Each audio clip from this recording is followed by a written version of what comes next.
কিছু ভয়, কিছু রহস্য আর কিছু রোমাঞ্চের গল্প দিয়ে সাজানো আমাদের এই বিশেষ নিবেদন কেয়ার অফ ভয়। স্বাগতম আমাদের গল্পের দুনিয়ায় কেয়ার অফ ভয়। এখানে ভালোবাসা মিশে যায় রহস্যের অন্ধকারে, আর প্রতিটি ছায়ার পেছনে লুকিয়ে থাকে এক অজানা সত্য। একটি গুরুত্বপূর্ণ কথা, অনেক গল্পে লেখকরা অলৌকিক উপাদান, দেবদেবী, ঝাড়ফুঁক, পিশাচ, তন্ত্রমন্ত্র, হত্যাকাণ্ড, চুরি, মানসিক সুস্থতা সংক্রান্ত বিষয় ইত্যাদি ব্যবহার করেন গল্পকে রোমাঞ্চকর ও আবেগপ্রবণ করতে। এই সব উপাদান কেবল সাহিত্যিক কল্পনা। আমরা এগুলোকে কোনো রকম কুসংস্কার বা অযৌক্তিক ভীতির প্রচারে ব্যবহার করছি না। অনুগ্রহ করে শ্রোতারা নিজের মানসিক ও শারীরিক সুস্থতা বজায় রেখে গল্প শুনবেন এবং মনে রাখবেন, মদ্যপান ও ধূমপান স্বাস্থ্যের পক্ষে ক্ষতিকর। চোখ বন্ধ করে শুনো। শুরু হচ্ছে আজকের গল্প। বিকেল। তারানাথের বৈঠকখানার আড্ডা জমে উঠেছে। রোজ রোজ তারানাথের স্কন্ধে কণ্টকি ফল ভগ্ন করা উচিত নয় ভেবে আমি আর কিশোরী মোড়ের তেলে ভাজার দোকান থেকে গরম গরম বেগুনি আর ফুলুরি কিনে নিয়ে এসেছিলাম। ভেতর থেকে দ্বিতীয়বার চাও এসে উপস্থিত। তৃপ্তির ঢেঁকুর তুলে তারানাথ বলল, না, উড়েগুলো বেশ ভালো তেলে ভাজা করে, বুঝলে? কিশোরী বলল, দেখুন, সব কিছুর স্বাদ নির্ভর করে মনের অবস্থার উপরে। আজ এখন আপনার কোনো কাজ নেই, বেশ নিশ্চিন্তে আড্ডার মেজাজ। এখন বাসি তেলে ভাজা পচা বেসনের ঠান্ডা ফুলুরিও ভালো লাগবে। আবার মাথায় দুশ্চিন্তা থাকলে দেরাদুন চালের বিরিয়ানিও মুখে রুজবে না, তাই নয় কি? তারানাথ মৃদু হেসে চায়ে চুমুক দিয়ে বলল,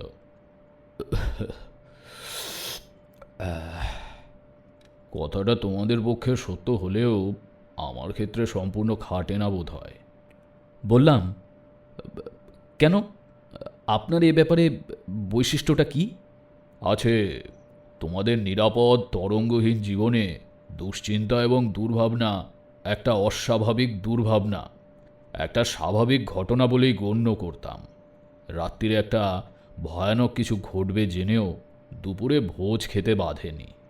পরপর কয়েকটা চুমুকে চায়ের কাপ শেষ করে নামিয়ে রেখে তারানাথ বহুদিন আগেকার কথা মনে পড়ে যাওয়ার সুরে বলল, ভোজ খাওয়ার কথা উঠলেই আমার রামদুলাল মিত্রের কথা মনে পড়ে যায়।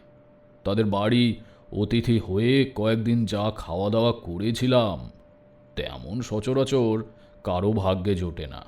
কিশোরী বলল, বেড়াতে গিয়েছিলেন? আরে না না, আমার আবার বেড়াতে যাওয়া? গিয়েছিলাম কাজে। বিপদে পড়ে তারা ডেকে নিয়ে গিয়েছিল, সে অনেক কাণ্ড। বললাম, গল্পটা হোক বরং, শুনতে মন্দ লাগবে না মনে হচ্ছে। তারানাথ মনে মনে একটু গুছিয়ে নিয়ে বলতে শুরু করল, বছর 20 আগেকার কথা। মধুসুন্দরী দেবীর ব্যাপার মিটে গিয়েছে। বাড়িতে বসে ঘোরতর সংসার করছি। এর সঙ্গে হাত দেখি, কবজ দিই, মুখ দেখে ভাগ্য গণনা করি। আয় মন্দ হয় না, আবার খরচও হয়ে যায়। পয়সা জমাতে পারিনি কোনো দিন। দেবী বলেই দিয়েছিলেন, অন্যের কষ্ট হবে না, কিন্তু ধনীও হতে পারবো না। তা একদিন সকালে বৈঠকখানায় বসে আছি। একজন মধ্যবয়স্ক ভদ্রলোক ঘরে ঢুকলেন। কাঁচায় পাকায় মেশানো চুল, বেশ বলিষ্ঠ ধাঁচের মাঝারি গড়নের চেহারা, পরনে দামি কাচি ধুতি, পাঞ্জাবিতে সোনার বোতাম, ডান হাতে অনেকগুলো পাথর বসানো আংটি। চেহারায় বড় মানুষের ছাপ আছে, ব্যক্তিত্ব সম্পন্ন মানুষ। ভদ্রলোক আমাকে জিজ্ঞাসা করলেন, আপনি কি তারানাথ জ্যোতিষার্ণব? আগে হ্যাঁ, কি দরকার বলুন? ভদ্রলোক এগিয়ে এসে পায়ে হাত দিয়ে প্রণাম করে বললেন, চেহারা দেখেই অবশ্য আন্দাজ করতে পেরেছিলাম। বললাম, আহা থাক, হয়েছে, বসুন, কি চাই আপনার? ভদ্রলোক বসে বললেন, আমার নাম রামদুলাল মিত্র। কলকাতাতেই বড় বাজারের দিকে সামান্য ব্যবসাপাতি আছে। আপনাদের আশীর্বাদে মোটা ভাত কাপড় হয়ে যায়। সম্প্রতি একটা বিপদে পড়ে আপনার কাছে এসেছি, কিন্তু ঠাকুরমশাই কি বিপদ তা আমি বলবো না। শুনেছি আপনি মানুষের মুখ দেখে তার ভূত ভবিষ্যৎ বলে দিতে পারেন। আপনি বলুন দেখনি আমার বিপদটা কি। কিছু মনে করবেন না, আর ঠিক লোকের কাছে এসেছি কিনা তা তো আমার জানা দরকার। ব্যবসাদার লোকের মতো কথা বটে। আমি মনে মনে হাসলাম। এ লোক ঘরে ঢোকা মাত্র আমি বুঝতে পেরেছি কি বিপদে পড়ে ও এখানে এসেছে। তবে মিথ্যে ভেলকি দেখিয়ে লোককে চমকে দিতে আমার প্রবৃত্তি ছিল না বলে ওকে দিয়েই বলিয়ে নেবার চেষ্টায় ছিলাম। তা বাজিয়ে নিতে চায় যখন, তখন আমার আর বলতে আপত্তি কি। বললাম, বিপদ তো আপনার আপাতত তিনটি দেখতে পাচ্ছি। প্রথমত, আপনার ব্যবসা হঠাৎ একটা টাল খেয়েছে। কি, কেমন কিনা? আগে হ্যাঁ, তারপর এটার জন্য ভাবতে হবে না, এখানে বসেই বলে দিচ্ছি। আপনি নীল রঙের গণেশ গড়িয়ে পুজো করুন, আবার ব্যবসার মোড় ফিরবে। রামদুলাল বললেন, আর আপনার বাস্তুবিঘ্ন আছে দেখতে পাচ্ছি। বসত বাড়ি সংক্রান্ত কোনো গোলযোগে পড়বেন কিংবা পড়েছেন? রামদুলাল চোখ বড় বড় করে বললেন, ধন্য, শুনেছিলাম, আজ চোখে দেখলাম, কিন্তু 3 নম্বরটা কি? বললাম, বলবো, ওটা আপনি নিজেই মিটিয়ে নিতে পারবেন, আমার সাহায্য দরকার হবে না। কিছু টাকা এককালীন দিয়ে যাওয়া বন্ধ করুন। রামদুলাল মাথা নিচু করে লজ্জিত মুখে বললেন, কি আর বলবো ঠাকুরমশাই, প্রবৃত্তি বড় বলবান। অপরাধ করে ফেলেছি, এখন প্রায়শ্চিত্ত তো করতেই হবে। পাপ ছাড়ে না বাপকে। বললাম, অনুতাপ যখন হয়েছে তখন পাপ আর নেই। ঘরে মা লক্ষ্মী আছেন তো? আগে তা আছেন, তাকে নিয়েই সুখী হতে হবে। মনে মনে তার কাছে ক্ষমা চেয়ে নেবেন। আজ্ঞে, যা বলছেন করব। এখন আমার এই বিপদ থেকে উদ্ধার পাবার পথ বলে দিন। খুলে বলুন। রামদুলাল বললেন, ছোটবেলায় বড় কষ্টে মানুষ হয়েছি ঠাকুরমশাই। বাপ মা অল্প বয়সে মারা গিয়েছিলেন। কুলিগিরি করে মাথায় মোট বয়ে একটা একটা করে পয়সা জমিয়ে ব্যবসা শুরু করি। প্রথম জীবনে থাকার জায়গা ছিল না, কখনো কখনো রাস্তায় শুয়েও রাত কাটিয়েছি। আজও আমার কলকাতায় কোনো বাড়ি নেই। বড় একখানা বাড়ি আস্ত নিয়ে থাকি বটে, কিন্তু সেটা ভাড়া বাড়ি। বাড়ি কিনতে পারতাম, কিন্তু সত্যি বলতে কি, কলকাতায় বাড়ি করতে ইচ্ছে যায় না। ছোটবেলায় গ্রামে মানুষ, আর কটা দিন পরে ছেলেদের হাতে ব্যবসা দিয়ে আবার গ্রামে গিয়ে বাস করব ঠিক করেছি। তা গত বছর শেষের দিকে এক দালাল খবর আনল, রাজবল হাটের কাছে এক গ্রামে একটা খুব ভালো বাড়ি বিক্রি আছে। নতুন বাড়ি না হলেও সামান্য মেরামত করে নিলে নতুনের মতোই দাঁড়াবে। সেখানকার জমিদারদের বাড়ি। জমিদার মারা গিয়েছেন, জমিদারি বিক্রি করে ছেলেরা কলকাতায় উঠে আসতে চায়। বাড়িও আর রাখবে না, নামমাত্র দামে বেচে দিচ্ছে। দালালের মাধ্যমে দর করে বাড়ি তো কিনলাম ঠাকুরমশাই, অনেক আশার বাড়ি। কিন্তু এখন সে বাড়িতে বাস করা অসম্ভব হয়ে উঠেছে। বললাম, কেন, কি হয়েছে? আজ্ঞে, বাড়িটায় অপদেবতার দৃষ্টি আছে। কিনবার পর আমরা সবাই কয়েকটা দিন থাকবার জন্য সেখানে গিয়েছিলাম। প্রথম দিনেই আমার স্ত্রী কি দেখে রাত্রিরে ভয় চিৎকার করে উঠলেন। জানলার কাছে নাকি ছায়ার মতো কি দাঁড়িয়েছিল, অথচ দোতলার জানলা, কোনো খাঁজ বা কার্নিশ নেই। চোর কিংবা ডাকাত কি বেয়ে উঠবে? পরের দিন সন্ধ্যের দিকে আমার বড় ছেলে সচিদুলাল পায়খানা করতে গিয়েছিল। কিছুক্ষণ বাদে ফিরে এসে বলল, বাবা, বাড়ির বাইরে কে বসে কাঁদছে বলুন তো? মেয়ে ছেলের গলা মনে হলো। কেমন সন্দেহ হওয়াতে তক্ষুনি চাকর বাকর নিয়ে লণ্ঠন জেলে দেখতে বেরুলাম। পায়খানা বাড়ি থেকে একটু দূরে উঠোন পেরিয়ে যেতে হয়, তারপরেই পাঁচিল। এদিকের দরজা দিয়ে বেরিয়ে ঘুরে সেখানে পৌঁছে দেখি কোথাও কিছু না। পাঁচিলের পরেই ঘন ঝোপঝাড় আর আগাছার জঙ্গল। সেখানে বসে এই ভর সন্ধে কে কাঁদতে যাবে? কিন্তু কি বলবো ঠাকুর মশাই, ফিরে আসতে গিয়ে পরিষ্কার শুনলাম কে যেন খুব আকুল হয়ে কাঁদছে। স্ত্রীলোকের গলা, খুব কষ্টের কান্না। আবার ফিরে যাই, আবার দেখি, না, কোথাও কিছু নেই। একবার মনে হলো শব্দটা যেন বাড়ির ভেতর থেকে আসছে। কেমন ভয় ধরে গেল। এসব কি কাণ্ড! এমন হওয়া তো ভালো কথা নয়। পরের দিন গিন্নিকে কলকাতায় ফেরত পাঠালাম মেজ ছেলের সঙ্গে। আমি আর শচী আরও 2 দিন থেকে গেলাম। প্রত্যেক দিন সন্ধ্যাবেলা সেই কান্না শব্দ শুনেছি। আর কি বলবো, বাড়িটার মধ্যে যতক্ষণ থাকি মন যেন কেমন বিষণ্ণ হয়ে থাকে। বুকে যেন একটা পাহাড়ের মতো চাপ টের পাই। বাড়িটা ভালো নয় ঠাকুর মশাই, কিন্তু এক গাদা টাকা খরচ করে কেনা বাড়ি যাওয়া বন্ধ করলে তো পোড়ো হয়ে যাবে। অনেক শখ করে কেনা, এর কিছু উপায় হয়? একটু ভেবে বললাম, আমাকে একবার নিয়ে যেতে পারেন সেখানে? আগে হ্যাঁ, তা পারি বই কি। আর সত্যি বলতে কি, আমি জানতাম আপনি যেতে চাইবেন। আমার মনে হয়েছিল। তা আপনি ভাববেন না কিছু। আপনার যাতায়াত, খাওয়া দাওয়া এবং গরিবের সাধ্যমতো দক্ষিণা আমি দেব। কবে যাবেন বলুন? আপনার কবে সুবিধা হয়? পরশু সকালে তৈরি হয়ে থাকবেন, আমি এসে নিয়ে যাব। রাজবল হাট থেকে মাইল 3 দূরে মতিপুর গ্রাম। বিকেল 3টে নাগাদ গিয়ে সেখানে পৌঁছলাম। নিতান্ত পাড়া গাঁ বটে, কিন্তু বাড়িখানা সত্যি দেখবার মতো। বিরাট দোতলা বাড়ি, একটা বার বাড়ি, একটা ভেতরের মহল, সব মিলিয়ে প্রায় 23-24 খানা ঘর। কাছাকাছি আর অন্য বসতি নেই। মূল গ্রাম কিছুটা দূরে। আদর করে রামদুলাল আর শচী আমাকে ভেতরে নিয়ে গেল। কিন্তু কি জানো না, বাড়িতে ঢুকেই আমার মনে হলো এখানে কোনো গোলযোগ আছে। ঠিক কি যে হলো তা বলতে পারবো না, তবে মনে একটা অস্বস্তির ভাব। চারদিকে বাতাস যেন এ বাড়ির চৌহদ্দির মধ্যে এসে আর বইছে না। একটাও পাখির ডাক নেই।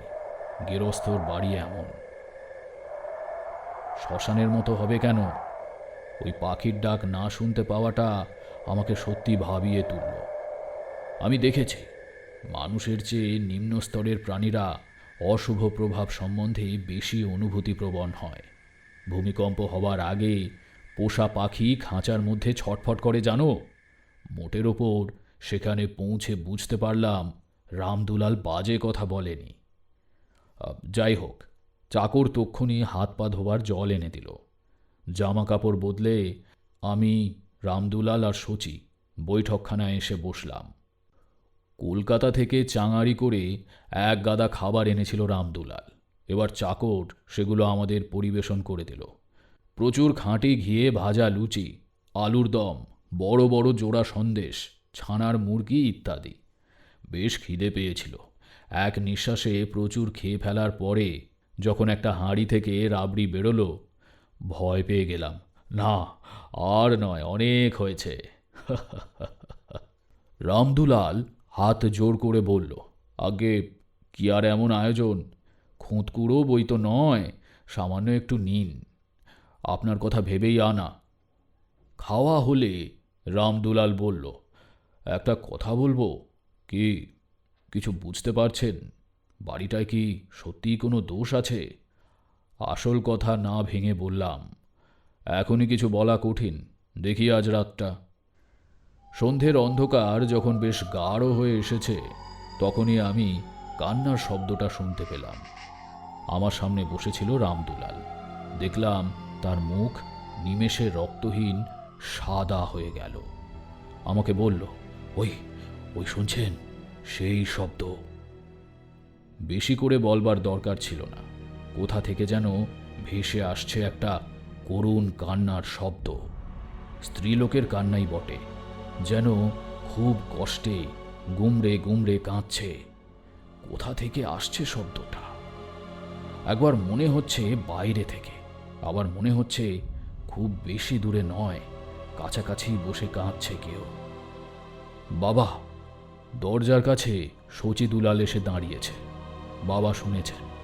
রামদুলাল কাঁপা গলায় বলল, শুনেছি, তুই ভেতরে চলে আয়। বললাম, ভয় পেও না, দাঁড়াও, আমাকে একটা লণ্ঠন দাও তো। চাকরটাও ভয় পেয়ে চলে এসেছে, তার হাতে একটা হ্যারিকেন।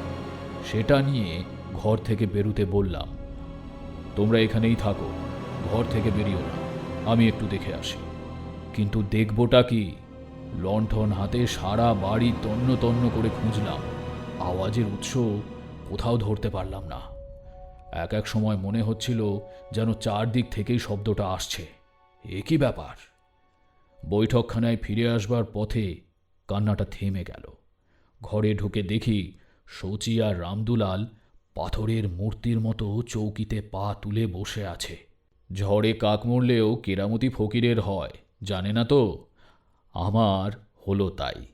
আমি লণ্ঠন হাতে বেরোবার একটু পরেই কান্নাটা থেমে যেতে ওদের দুজনের ধারণা হলো আমি তন্ত্রমন্ত্রের প্রভাবে আওয়াজটা বন্ধ করেছি। আমাকে দেখে রামদুলাল বলল, ওহ, কি ভয়ানক শব্দ!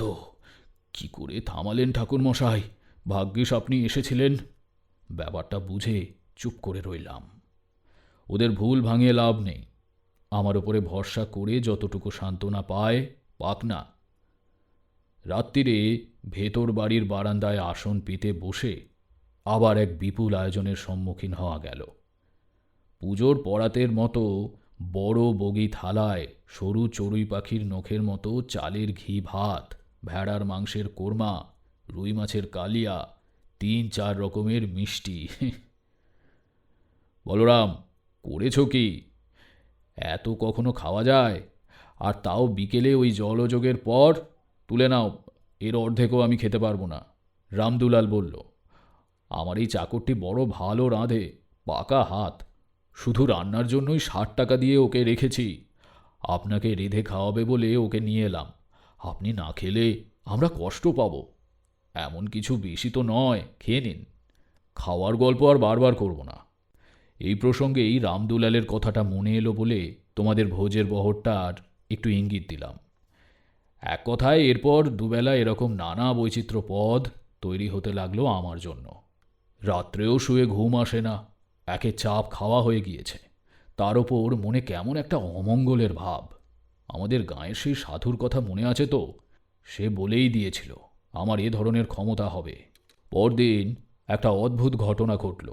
এইখানেই গল্পের আসল অংশের শুরু। সকাল ৮টা হবে, বৈঠকখানায় বসে আছি। রামদুলাল গিয়েছে স্নান করতে, শচী বাড়ি নেই। বিকেলে ক্ষীর দিয়ে কি একটা খাবার তৈরি হবে, তাই সে গিয়েছে খাঁটি দুধের সন্ধানে। বাড়ির ডান দিকের কোণে বারান্দার শেষে খুব সুন্দর একটা স্নানের ঘর আছে। জমিদার শখ করে বানিয়েছিল। তার মেঝে সাদা পাথরে বাঁধানো, বুক অবধি দেওয়াল মোজেক করা। কানাই চাকর সকালে পুকুর থেকে স্নানের জল তুলে তাতে এনে রেখেছে। পুকুরেও অনায়াসেই স্নান করা চলত, কিন্তু নতুন বাড়ি কেনা হয়েছে, সব কিছু ব্যবহার করা চাইতো। রামদুলাল তাই সেখানেই স্নান করছে। হঠাৎ দরজার কাছে একটা আওয়াজ শুনে দেখি রামদুলাল এসে ঘরের মধ্যে দাঁড়িয়েছে। তার মুখ ভয়ে বিকৃত, বেচারা কাঁপছে ঠকঠক করে। স্নান করতে করতে মাঝপথে বেরিয়ে এসেছে বোঝা যাচ্ছে।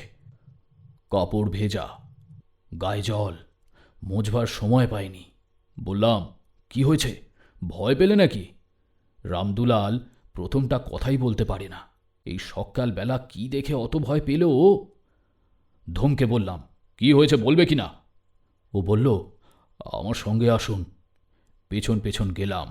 স্নান ঘরের দরজার কাছে এসে ভেতরে মেঝের দিকে আঙুল দিয়ে কি দেখিয়ে রামদুলাল বলল, ওই ওই যে। প্রথমে কিছু বুঝতে পারলাম না। সাদা পাথরে বাঁধানো সুন্দর পরিষ্কার মেঝে কি দেখাচ্ছে রামদুলাল।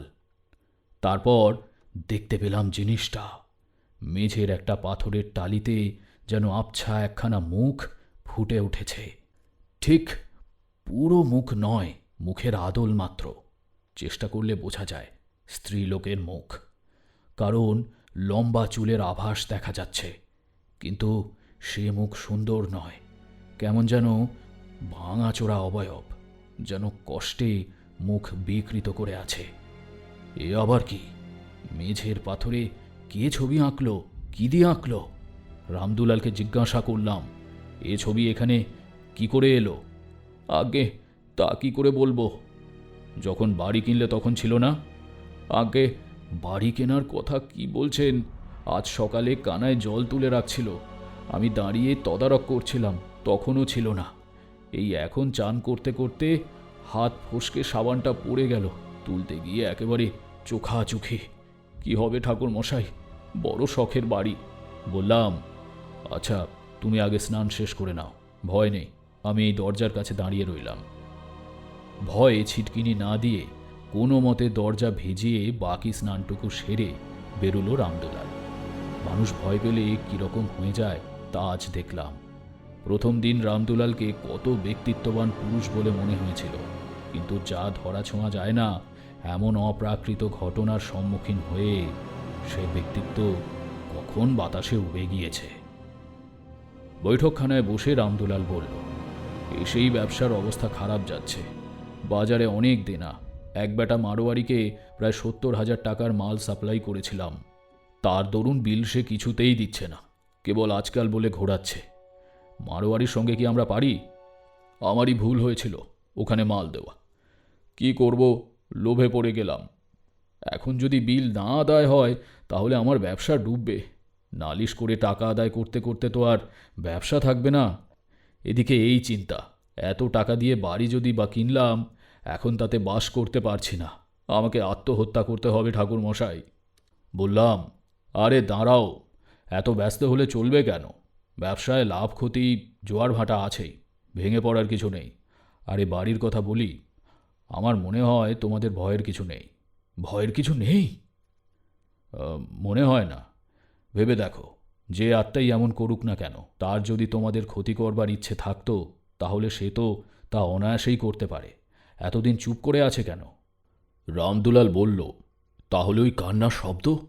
বললাম, হয়তো সেটা আমাদের মনোযোগ আকর্ষণ করবার জন্য, সে হয়তো কিছু বলতে চায়। তাহলে এখন আমি কি করব? তুমি কিছুই করবে না, আমি আরও কয়েকদিন থাকব, দেখি কি হয়। যা করবার আমিই করব। শচীদুলাল এসে স্নানঘরের মেঝেতে ছবিটা দেখল, তবে সে বাপের চেয়ে বেশি সাহসী। ভয় পেলেও মুখে কিছু বলল না। রাত্রিরে আমি সাবধানের মার নেই বলে বড় এক ঘটি জল নিয়ে বাড়ির চারিদিকে ছিটিয়ে সাধুর দেওয়া সেই মন্ত্রে গণ্ডি দিয়ে রাখলাম। সেদিন রাত্রিটা কারোই ভালো ঘুম হলো না। পরদিন সকালে উঠে আমি আর রামদুলাল গিয়ে দেখি স্নানঘরের মেঝেতে ছবিটা যেন আরও স্পষ্ট হয়ে উঠেছে। এদিক ওদিক দু একটা রেখা বেড়ে গিয়ে এখন বেশ স্পষ্ট বোঝা যাচ্ছে মুখখানা। সমস্ত মুখে একটা যন্ত্রণার চিহ্ন আঁকা। মুখ, নাক, চোখ যেখানে যা থাকার কথা ঠিক যেন সেখানে নেই। সমস্ত ছবিটাকে যেন টুকরো করে ভেঙে সামান্য অদল বদল করে বসিয়ে দিয়েছে। ফলে একটা অমানসিক কষ্টের চিত্র ফুটে উঠেছে। আমি এগিয়ে ভেতরে গিয়ে পা দিয়ে ঘষে ছবিটা মুছে ফেলবার চেষ্টা করলাম। কিছু মাত্র উঠল না, অথচ সাদা পাথরে কালো রঙের কিছু দিয়ে আঁকা জিনিসটা তবে উঠছে না কেন? মনে হচ্ছে ছবিটা যেন পাথরের ভেতরে রয়েছে, বাইরে থেকে ঘষে তোলা যাবে না। এরপর থেকে প্রত্যেক দিন ছবিটা একটু করে স্পষ্ট হয়ে উঠতে লাগলো। এখন বেশ বোঝা যায় একজন অল্প বয়সী মেয়ের ছবি, বেশ মিষ্টি দেখতে, কিন্তু কে যেন তাকে খুব অত্যাচার করেছে। ব্যথায় কষ্টে তার মুখ বিভৎস হয়ে আছে। সত্যি রামদুলালের আর দোষ কি? আমারই গা ছমছম করতো সেদিকে তাকালে। বেশ গরম পড়েছে। একদিন সন্ধেবেলা আর সহ্য না করতে পেরে রামদুলালকে ডেকে বললাম, ওহে, তোমার কানাইকে বলো তো একটু স্নানের জল দিতে, বড় গরম আজ, স্নান করে ফেলি। আগে জল তোলাই আছে, আপনি চলে যান। ঠান্ডা জল, আরাম করে গায়ে জল ঢালছে, পায়ের কাছে মেঝেতে সেই ছবিটা। এই ৩-৪ দিনে ছবিটা আমাদের অনেকখানি গা সওয়া হয়ে গিয়েছে। না তাকিয়ে স্নান করেই চলেছি, হঠাৎ আমার গা শিউরে উঠল সেই কান্নার শব্দটা। এবার খুব কাছে, যেন এখানেই, এ ঘরেই কেউ কাঁদছে। স্নান ঘরে আমি একা, অন্ধকার ঘনিয়ে এসেছে। পায়ের কাছে পাথরের সেই মূর্তি, আর বাতাসে করুণ কান্নার আওয়াজ। গুমড়ে গুমড়ে কে যেন কাঁদছে কোথাও। তরুণী মেয়ের গলা। বাইরে দরজায় ধাক্কা দিচ্ছে রামদুলাল। ঠাকুরমশাই, ঠিক আছেন তো? বললাম, হ্যাঁ হ্যাঁ ঠিক আছি, ভয় নেই। যাও ঘরে গিয়ে বসো, আমি আসছি। আওয়াজটা এ ঘরেই হচ্ছে বটে, যেন আমার পায়ের তলা থেকে আসছে। আমার মাথায় তখন একটা বুদ্ধি এসেছে, কি করতে হবে ভেবে ফেলেছি। আমি স্নান সেরে বেরোবার আগেই কান্নার আওয়াজ থেমে গেল। ঘরে এসে রামদুলালকে বললাম, আচ্ছা, যখন এই বাড়ি কেনো তখন মালিকরা তোমাকে এ ব্যাপারে কিছু বলেনি? বাড়িতে এরকম কান্নার শব্দ শোনা যায় বা কিছু? না, তাহলে কি আর আমি বাড়ি কিনতাম? তা বটে। আচ্ছা, তোমার বিশ্বাসী চাকর কজন আছে কলকাতার বাড়িতে?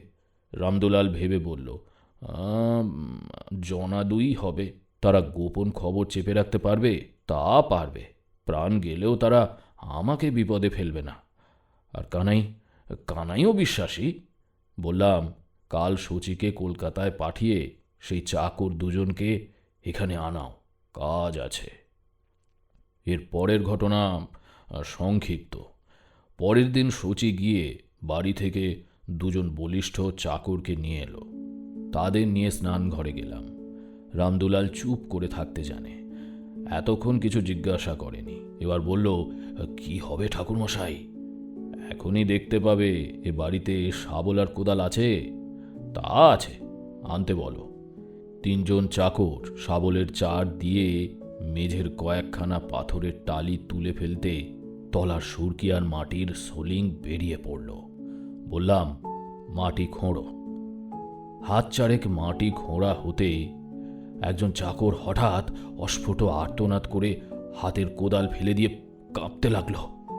রামদুলাল গর্তের মধ্যে উঁকি দিয়ে ভীত গলায় বলল, ঠাকুর মশাই, এ কি ব্যাপার?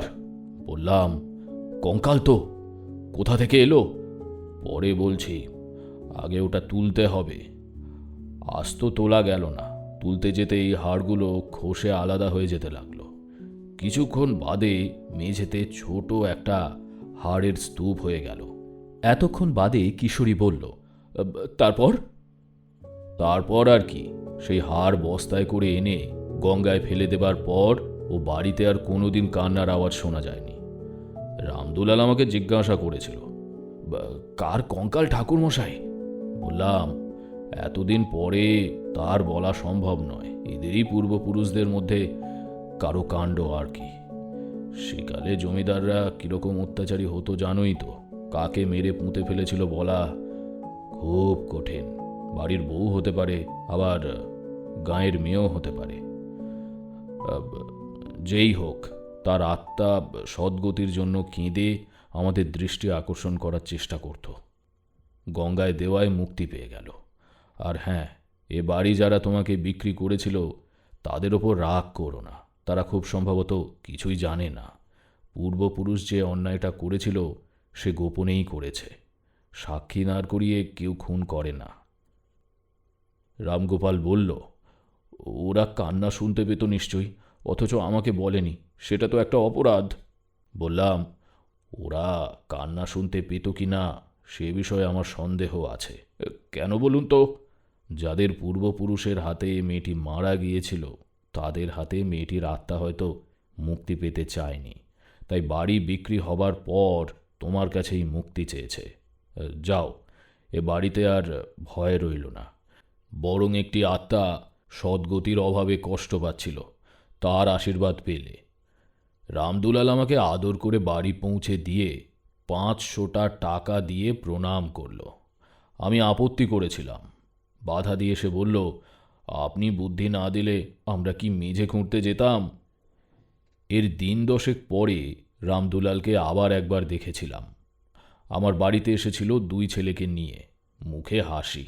বললাম, "হাহা, কি হে, কি খবর? আগে আত্মার আশীর্বাদ সত্যিই আছে, কিরকম?" রামদুলাল খুশির হাসি হেসে বলল, মারোয়ারি বেটা গতকাল বিল পেমেন্ট করেছে। তারানাথ গল্প থামাল। রাত বেড়ে চলেছে। রামদুলালের 70,000 টাকা হলো বটে, কিন্তু আমাদের কাল আবার অফিস যেতে হবে। বিদায় নিয়ে বেরিয়ে বাড়ি মুখে রওনা হলাম।